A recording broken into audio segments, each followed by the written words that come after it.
हम यही कहेंगे कि जब हम हमारी बात करते हैं तो हम विश्व के प्रत्येक सनातनी की बात करते हैं, भारत के प्रत्येक हिंदू की बात करते हैं। और जब जब मैं कहूंगी तो हम कहेंगे कि कौन हूं मैं फिर से कह रही हूं, जब मैं बात करूंगी मेरी तो मैं समस्त सनातनियों की बात कर रही हूं कि कौन हूं मैं। अपना परिचय मैं खुद दे रही हूं, और मैं मेरा नहीं, मैं समाज के सनातनियों का परिचय दे रही हूं कि प्रणाम, मैं हिंदू हूं, प्रणाम, मैं हिंदू हूं।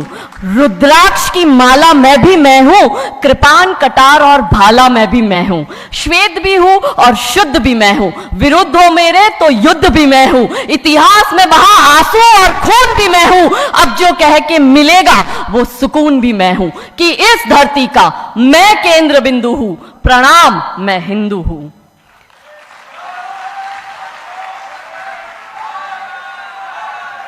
महादेव। चिता की अग्नि गंगा का पानी, चिता की अग्नि गंगा का पानी, सप्त ऋषियों सा ब्रह्म ज्ञानी भी मैं हूं, सियावर राम का हनुमान भी मैं हूं। भोला हूं, भोला हूं, सरल हूं, तुम्हारा मित्र भी मैं हूं, खोल भी दूं तुमको और घुल भी जाऊं तुम में, कुछ ऐसा चरित्र भी मैं हूं कि इस धरती का मैं केंद्र बिंदु हूं। प्रणाम, मैं हिंदू हूं।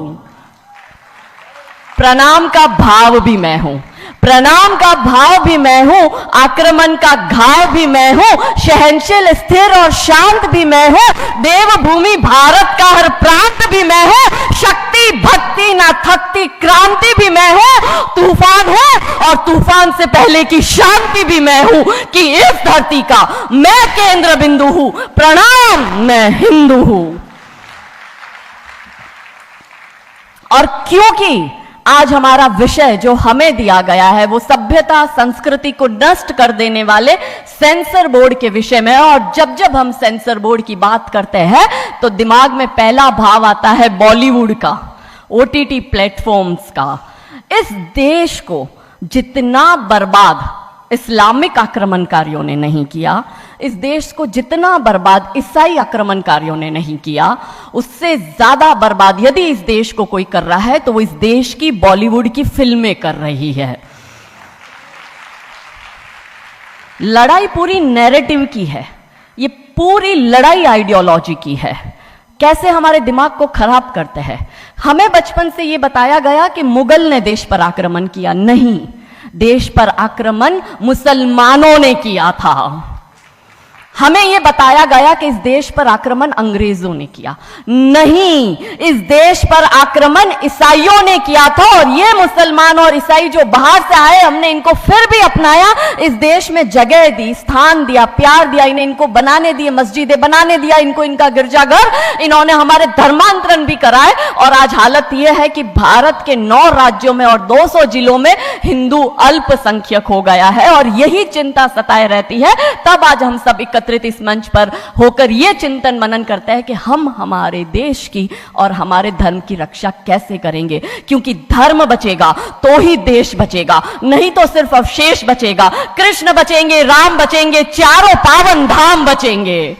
इसलिए धर्म की रक्षा जरूरी है। और इस देश को बर्बाद करने का सबसे बड़ा षड्यंत्र जब सेंसर बोर्ड द्वारा बॉलीवुड के माध्यम से किया जाता है, तब 3 स्टेज पर, क्योंकि हम कहते हैं ये देश जो है वो है धरती माता, हम इसे कहते हैं भारत माता, यहां देवियों का नाम पहले लिया जाता है, तो कैसे नैरेटिव बदला जाता है कि इस देश की महिलाओं का दिमाग खराब कर दो, देश अपने आप खत्म हो जाएगा।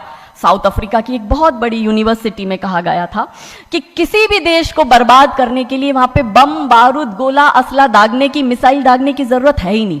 आप उस देश की सामाजिक व्यवस्था, सांस्कृतिक व्यवस्था, शैक्षणिक व्यवस्था और पारिवारिक व्यवस्था को खत्म कर दो, वो देश अपने आप खत्म हो जाएगा। अब यही षड्यंत्र चल रहा है। कैसे चल रहा है? 3 स्टेज पे काम होता है। 25 वर्ष तक की बच्चियों को बिगाड़ने का काम बॉलीवुड अपने टीवी सीरियल के माध्यम से करता है। 25 से 35 वर्ष की शादीशुदा महिलाओं का जीवन और उनके परिवार को बर्बाद करने का काम एकता कपूर जैसी महिलाएं अपने टीवी सीरियल के माध्यम से करती है। और जो नौकरी करती हुई बहन बेटियां महिलाएं हैं, जो कि वर्किंग विमेन हैं, उनका दिमाग खराब करने का काम ये ओटीटी प्लेटफॉर्म्स अपने वेब सीरीज के माध्यम से करता है। कैसे करता है मैं संक्षिप्त में एक एक उदाहरण देकर आपके समक्ष रखूंगी।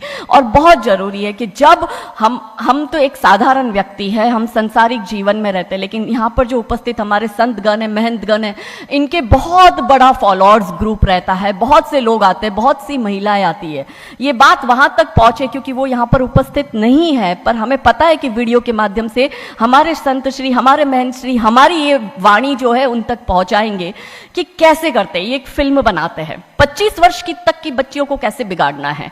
हिंदुओं के परिवारों को बिगाड़ने के, तोड़ने के षड्यंत्र चल रहे हैं। और सिर्फ एक हिंदू को नहीं खराब करना है, उसके पूरे के पूरे कुटुंब को बर्बाद कर देना है।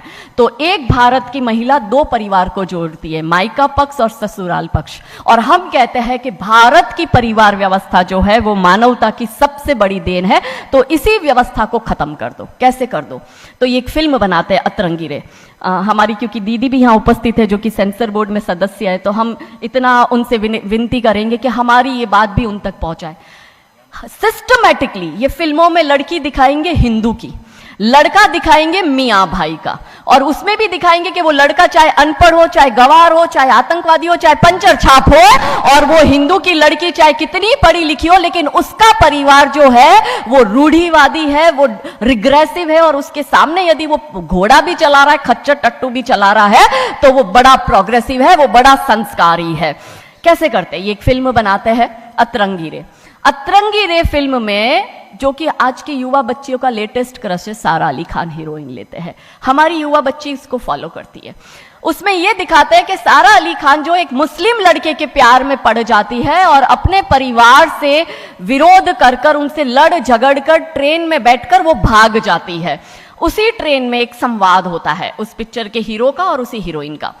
दोनों अपनी अपनी लव स्टोरी शेयर करते हैं। तो हीरोइन पूछती है हीरो को कि तुम्हारी लव स्टोरी बताओ। तो वो कहता है कि कल मेरी शादी होने वाली है और लव स्टोरी तो मेरी लव स्टोरी है कि मैंने बचपन से जिस लड़की से प्यार किया, जिसके साथ पढ़ाई की, जिसके साथ मैं बढ़ा हुआ, उसी लड़की से मेरी बचपन की मित्र जो मेरे समाज की है, जो मेरे गांव की है, उसके साथ ही मेरी शादी होने वाली है। तो वो हीरोइन कहती है अरे ये और कोई लव स्टोरी है, ये लव स्टोरी नहीं हो सकती। तो हीरो पूछता है तो फिर क्या हो सकती है लव स्टोरी? तो वो कहती है कि मैंने एक मुस्लिम लड़के से प्यार किया है, मैं ठाकुरों की लड़की हूं, पूरा समाज, पूरा घर, पूरा परिवार मेरे खिलाफ है और मैं उन सबको ठोकर मारकर, उनकी भावनाओं को ठोकर मारकर अभी ट्रेन में बैठकर भाग रही हूं उस लड़के से शादी करने के लिए। और वो हीरोइन वहां पे डायलॉग देती है कि लव स्टोरी तो मेरी लव स्टोरी है कि मैं ठाकुर की लड़की और वो कतई मियां भाई, और ये है असली लव स्टोरी। तब हमारी 13, 14, 15 साल की युवा बच्ची, जिसके शरीर में हार्मोन्स चेंज होते हैं, आकर्षण होता है विपरीत व्यक्ति के लिए, तब वो आकर्षण में ये सोचती है कि हिंदू होके हिंदू बॉयफ्रेंड नहीं रखना, हिंदू होके हिंदू से प्यार नहीं करना। आप इतिहास में छपेगी, आपकी लव स्टोरी तभी बनेगी जब आप किसी मियाँ भाई से प्यार करेगी और उससे शादी करेगी। तो कैसे सिस्टमैटिकली ये स्लो पॉइजन बॉलीवुड की फिल्मों के माध्यम से फ्रेजाइल माइंड में डाला जा रहा है। और आज देखो कि क्यों समाज में लव जिहाद के इतने केस बन रहे हैं, और उसका सबसे बड़ा और मुख्य कारण बॉलीवुड है, क्योंकि इन बॉलीवुड वालों ने हमारी बेटियों को हादी रानी और रानी चिन्नमा रानी अब्बा का नहीं दिखाया। इन बॉलीवुड वालों ने हमारी बेटियों को करीना खान दिखाया है ताकि वो अपनी कोख से तैमूर और जहांगीर पैदा करे। ये बॉलीवुड वाले लव स्टोरी पर फिल्म बनानी है तो ये हादी रानी और राजा रावत सिंह चुड़ावत पर क्यों नहीं बनाते?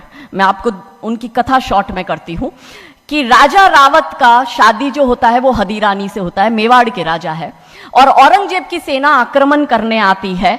और जब औरंगजेब की सेना आती है तो राजा रावत सिंह का 2 दिन पहले ही विवाह हुआ होता है हादी रानी से। तो राजा जी की इच्छा नहीं होती कि मैं युद्ध लड़ने जाऊं, तो हादी रानी बड़े क्रोधित होते हैं। वो कहते तुम मेरी चिंता छोड़ो, तुम अभी इस मातृभूमि की रक्षा के लिए, इस धर्म की रक्षा के लिए आप युद्ध भूमि में जाओ और आप मेरी चिंता मत करना। यदि आप बलिदान भी हो जाओगे तो मैं प्राउडली अपने आप को आपकी विधवा कहूंगी। तब राजा रावत युद्ध लड़ने जाते हैं। युद्ध भूमि में राजा रावत जी को हादी रानी की बहुत याद आती है, क्योंकि नई नई शादी हुई होती है, तो नई बियाई दुल्हन को छोड़ के आए होते हैं, तो बहुत याद करते हैं। तो वो अपने दूत को कहते हैं, अभी सेना आने में समय होता है और युद्ध में भी समय होता है, तो वो कहते हैं अपने दूत को कि जा तू रानी सा के पास जा महल में और उनसे कहे कि राजा जी को आपकी बहुत याद आ रही है, आप अपनी कोई एक निशानी उनके लिए भेजो। दूत भी बड़ा टेंशन में आ गया कि ये युद्ध भूमि में बैठे और इनको हादी रानी की याद आ रही है, ये युद्ध लड़ेंगे कैसे और जीतेंगे कैसे। पर वो दूत डरते डरते पहुंचा रानी सा के पास और रानी सा को कहता है कि राजा रावत जी ने आपकी एक निशानी मंगाई है, उनको आपकी बहुत याद आ रही है। तो रानी सा बहुत क्रोधित हो जाते कि ये मेरा पति कैसा, ये युद्ध लड़ेगा कैसे, औरंगजेब की इतनी बड़ी विशाल सेना है, यदि जहां युद्ध भूमि में बैठकर उसको रणनीति बनानी है वहां वो मेरी निशानी मंगवा रहा है। तब हमारी हादी रानी क्रोधित होती है, हाथ में तलवार लेती है, अपनी गर्दन काटती है, थाल में सजा के दूत को देती है और कहती है जा तेरे राजा को जाके दे देना मेरी निशानी। तब वो दूत युद्ध भूमि में जाता है, राजा जी को हादी रानी की निशानी यानी कि उनका कटा हुआ मुख देता है। राजा जी बड़े दुखी हो जाते हैं, उनको लगता है उनसे बहुत बड़ी गलती हो गई।